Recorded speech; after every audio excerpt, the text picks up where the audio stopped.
Hey guys, welcome to Mr. Tiger Calculus. Today we're going to be talking about quadratic regressions. Quick note about parabolas.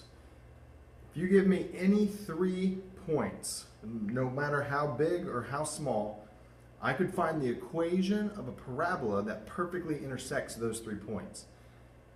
Now what's tricky is when you add a 4th point. It is highly improbable, probably impossible, that you give me 4 random points where I could find an equation to perfectly fit all 4 of those points. So as soon as you have more than 3 points, finding an equation of a parabola becomes more difficult. Now parabolas are useful for making predictions. If I have a set of data and I'm trying to find, say I'm a business and I'm trying to find out how much I should sell a certain product.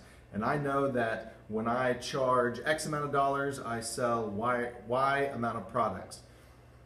Well, sometimes when you charge less, you sell more, and sometimes when you start charging more, less people buy it. But there's this sweet spot of price and amount sold where I can net the greatest profit. But if I've got all this data, if I've priced it 6 different times, how do I find a parabola where I can make a prediction if I raise or lower the price, how many I can sell? So if you've got that 4th point, or you've got any more points than that, how can I accurately make predictions with the parabola? That's where quadratic regression comes in, because I can find an equation that fits my data well, and therefore I can make an accurate prediction. So kind of like this, I've got all these data points. Now this parabola here doesn't touch all the data. You can see right up there at the vertex that point is higher than the rest of my graph. But what I do have is a parabola that accurately reflects my data. So this is a best fit parabola, not a perfect fit parabola. So what we're looking for is not perfect predictions, but accurate predictions. And that's what a quadratic helps us to do. Now, one of the greatest things about a quadratic regression is you don't have to do much. As long as you know how to input the data and you know what buttons to push on your calculator, the calculator is going to find this equation for you and graph it. So your job is to learn what buttons to press. Okay? So let's look at this. Say here is an example, and we're trying to find out when we're traveling a certain speed in miles per hour, how much gas are we using? How efficient is our car? Now we can kind of see that this is a parabola because our mileage from left to right starts to get higher, peaks at 30.2, and then starts to fall. So we've got a curve. We go up, reach a high point, and start turning back down. So we've got 6 different speeds there, but what we want to know is, what about 55 miles per hour? We know how much gas we use at 50 miles per hour and 60 miles per hour. How much at 55? Is it going to be more efficient or less efficient? Okay, so that's what we're trying to find out, and it's not okay to add up our 2 y values and divide by 2. Say, oh, well, I know 50 and 60 are 10 apart, and so 55 is right in the middle of those, so I could just add those 2 up and do it. That's not how parabolas work. So we need to find an equation so we can look at the x value of 55. Our speed is our x values, and when x is 55, we can find our y value, which is our speed, and that'll tell us if our car is more or less efficient at 55 miles per hour. So, like I said, the calculator is going to do most of the work for you. We need to tell the calculator that this is the data that we have. So the first thing we're going to do is hit the stat button. The stat button is below the delete button to the left of the arrow buttons. This is going to be a very important button on the calculator, so you need to know where it is, you need to know how to use it. Now when we hit the stat button, the first screen that pops up, the first option we have, looks like that one edit, and that's what we want to get to. And when you hit that first selection, it brings you to a table that looks like this, where you'll see L1, L2, L3. We're going to type our x values, our speed, into L1, and we're going to type our y values, in this case miles per hour, in list 2. So go ahead, enter all that data. Make sure you get it accurate. X is in L1, Y is in L2, always. Once that's done, we need to go to Y equals. And we need to arrow up above all the Y equals to where it says plot 1. We need to highlight that and press enter. This is going to tell the calculator we're graphing plotted points. And then later we're going to tell the calculator where to get that information. So press enter, and that's going to turn on your plot. Now we need to set our window. Now the thing about the calculator is it is set to a standard default 20 by 20, which means when you hit graph, you see all the way from X is -10 to X is +10. All the way from Y is -10 to Y is +10, 20 by 20. We don't want that. We see my first speed, my lowest speed that I'm graphing is 20 miles per hour.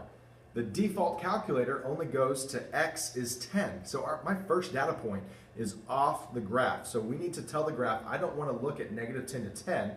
I need to see what's going on over there at 20 at least, and all the way to 70. So hit window, which is right next to the Y equals button. And this is where I can tell the calculator where I want to see on my graph. So my X minimum and my Y minimum, you can see that I've put a negative value in, -5. This gives me a little bit of cushion to guarantee I see all my positive values. Now because this is a real world problem, I'm not going to care about the negative numbers. I don't care about what's happening when the parabola is at -10 because I can't travel -10 miles per hour. And I don't care what happens when Y is -30 because I can't get -30 miles to the gallon. But I need to see all my positive values. If you set those at 0 and say, hey, I just need my positives, you might miss an X or a Y intercept that would be important for our problem. So give yourself a little bit of cushion. Our X maximum, if I look up there at my speeds, 70 is my largest X value. So I'm going to go just a bit beyond that and put 80. My mileage per gallon, my highest value is 30.2. So I'm going to go a little bit beyond that and put my Y max at 40. Now the other things you see is X scale and Y scale. This tells the calculator how many tick marks to put in. The default is 1. So on a default graph, -10 to +10, you'll see 20 tick marks. You'll see a tick mark at -20, -19, -18. We don't want that. My X-axis right now is 85 units long. -5 to +80. I don't want 85 tick marks on the calculator. So I set my X scale to 10. So that's going to put a tick mark at 10, 20, 30, 40. That will leave 8 tick marks. That's reasonable. Same thing with the Y scale. My Y-axis is going to be 45 units long when I graph this. So a Y scale of 5 will also give me about 8 tick marks on my graph. So that's how you set up your appropriate window for any problem. Your min and your mins need to be -5. And your X max needs to go beyond your largest X value. Your Y max needs to go beyond your largest Y value. And then choose an appropriate scale to limit the amount of tick marks we have.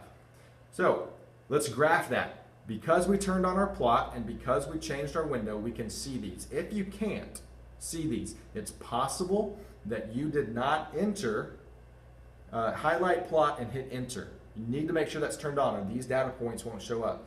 Also might want to check to see if you accidentally flipped your X's and your Y's in your list. So if you don't see these pop up, check your window, check to make plots on, check to make sure you entered your data correctly. Now, just looking at this doesn't help us. I just wanted to show you this. This is just the information we already know. These are the X and Y values at 20 miles per hour. We're getting 25.5 miles per gallon. So this doesn't help us, just showing you we're going to find a parabola that fits this, and you can already tell that it's making that curve, that a parabola is going to fit this well. But we need to find the equation because this does nothing to help me find my answer. Just showing you that it's a parabola, just looking at what you should see if everything has been done right. So now we're going to hit that stat button again. Remember, you need to know where it is. This time we're going to arrow right to calc. So at the top of the screen, the middle menu is calc. The fifth option says quad reg. That's quadratic regression. That's what we want to choose. So stat right 5, quadratic regression. And when you choose quadratic regression, you should see a screen like this where you've got X list, Y list.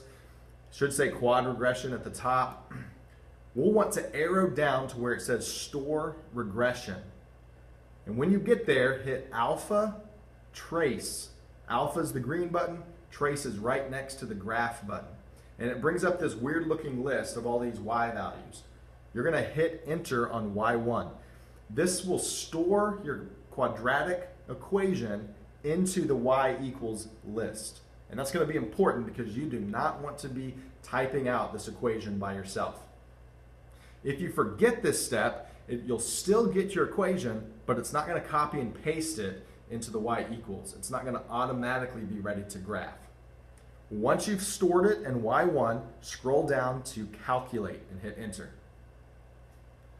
And it's going to bring up a screen like this. This is your best fit quadratic equation. Okay, we can type this out. We're going to round it. When we write it down, let's make it easy on ourselves. Let's round it 4 or 5 decimals. So this equation is already copied in because we stored it in Y1. If we were to hit Y equals, it's going to be there in a minute when we look. And this is why you don't want to be typing this out. You would not want to be putting negative 0.007964. You don't want to type all that out in your calculator. So this is rounded off for us to write down.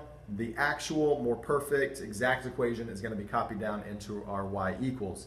So if you go back to Y equals now, there's your equation. Didn't have to type in anything. Plot 1 should still be highlighted, and we should have our quadratic equation right there. Now let's go to graph. And this is what you should see. This is a really good fit for our data. You can see that it's touching 4 out of the 6 points, and it's passing really close to the other 2 points. So we can make a pretty accurate prediction based on this best fit quadratic, okay? So we're going to use that equation to predict when the miles per gallon when we're traveling 55 miles per hour. So here's the thing. There's 2 different types of problems you're going to solve. Here, we're given a miles per hour. We're looking for miles per gallon. So conversely, we're given an X value. We're being asked to find a Y value. When you're given an X value, all you need to do is plug it into your equation. So our equation has an X squared and it's got an X. So we'll drop 55 into our equation and solve it. We can just type our rounded number equation into the calculator. Instead of hitting X, we hit 55. This is how you'll solve all problems when you're given the X value and you're looking for a Y value. You just plug it into your equation. And when we do that and we solve that equation, we get 29.6336. That means when we're traveling 55 miles per hour, we're getting about 29.6336 miles per gallon. Remember, this is not a perfect prediction, but an accurate one. It might be a little bit different when we were actually out on the road driving at 55, but we should expect it to be right around that point, okay? We're going to look at another example. This time, what happens if we're given a Y value and asked to find the X value. And you need to keep these in track because we're not going to plug a Y value into our equation. So here is the next one. This is a list of years and how much money is spent on textbooks in millions of dollars. Okay? And we're saying, hey, when will we spend $6,500 in millions of dollars? What year will that happen? Okay, so we've got to use the 6 years worth of data, and we're going to try to accurately predict what year this is going to happen in. So first thing we need to do always is enter this stuff into our L1 and L2. The data on the left, our years, will be our X value. Time should always be an X value. And then our sales, our dollars, will be our Y values. So when you go to Stat Edit, we see our previous data. We want to get rid of that. We don't need it anymore. So we need to scroll up and highlight L1. Do not press delete. It's up there in all caps. Do not press delete. If you press delete, it's going to eliminate that entire column. L1 will no longer exist. The first thing you'll see over there on the left is L2. So do not hit delete. Okay? You have to hit clear. And when you hit clear, you'll notice that nothing happens. So you also have to hit enter. Our calculator is good at a lot of things. It has trouble clearing lists for some reason. Clear, enter. And then that will disappear. You'll have a blank table and you can enter the data of this. Now notice, right off the bat, here's the data that's been entered. We had years, 2000, 2001, 2002. I did not put those numbers as my X values. You don't want to do that. We're going to assign each year a different number. So for 2000, I put 0. That's year 0. Okay. For 2001, I put 1. That's 1 year later. Okay. And then 2 years later, 3 years later. And then my Y value stayed the same. I want to keep those just like they look. So that's an important thing to remember. Change your years to numbers. Okay. Now I'm going to go through this a little bit faster because we already know where these buttons are, and if you need to refresher, just go ahead and rewind and find out where these buttons are. All right, we need to delete the previous equation. Make sure plot 1 is highlighted. Now we need to change our window so we can see our data. Okay. This time, we're going to keep our x-min and y-min at -5 so we can see all of our positive numbers. Now, I only had 6 years of data. So my highest number that I entered was 6. So my x max, I'm just going to bump up a little bit to 10. And because I've only got a 15 unit x axis right now, an x scale of 1 will be perfect. That's 15 tick marks. My x max, now I'm being asked to find $6,500 in dollars.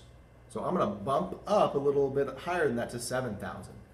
And I changed my Y scale to 1,000. That'll be 7 tick marks. So now we need to run the quadratic regression. Go to Stat, scroll over to Calc, and choose the quadratic regression button. Be sure to store your equation in Y1 using alpha trace so you don't have to copy it down later, and then calculate. Now I'm skipping the part. You should have seen the screen where you got your equation. It's been automatically stored in Y1. Go ahead and double check now that your line and your data is on your calculator graph. Go ahead and check to make sure you've done everything right. If you end up with data points and the parabola is so far off, you may have done something wrong. Just guarantee, hey, that parabola pretty much matches up with all of my data set. Now, because we're being asked to find a Y value this time, we've got to go about this a little bit different. Last time we were given an X value, hey, 55 miles per hour.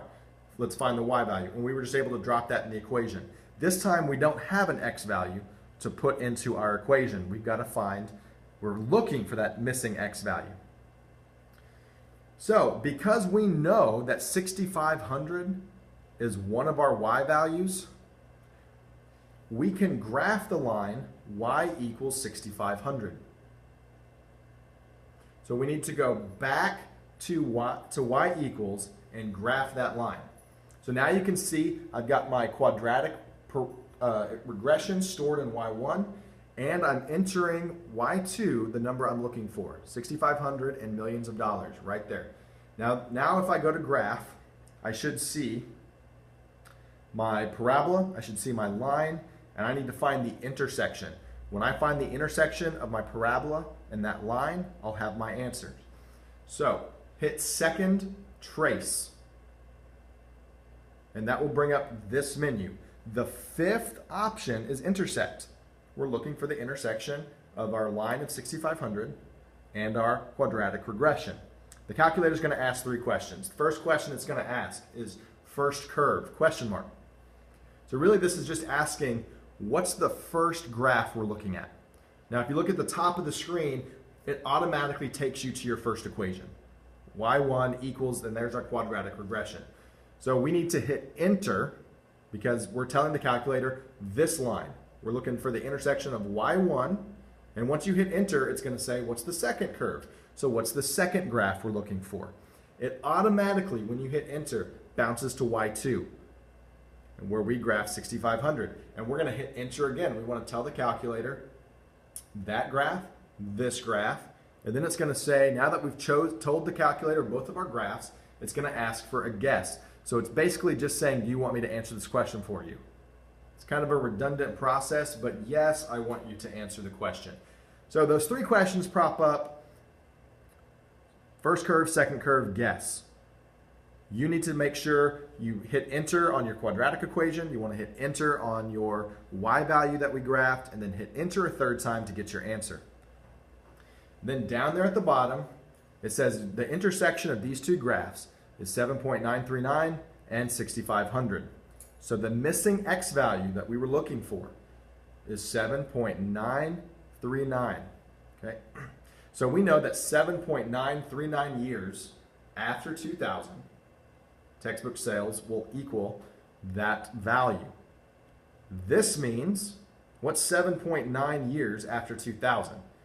2008 is when we'll finally reach that amount of textbook sales. Roughly. That's an accurate guess. 2008-ish.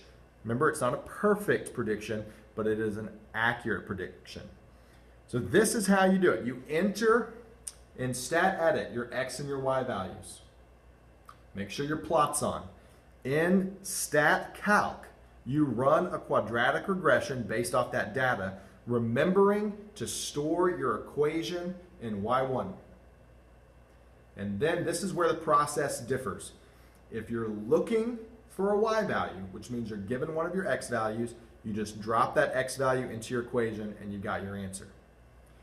If you're looking for a y value, if you're looking for an x value, if you're given the y value, you're looking for a missing x value, you graph that y value and you second trace intersect to find your answer, and the x value of your intersection will be your answer. All right, guys, that's quadratic regressions.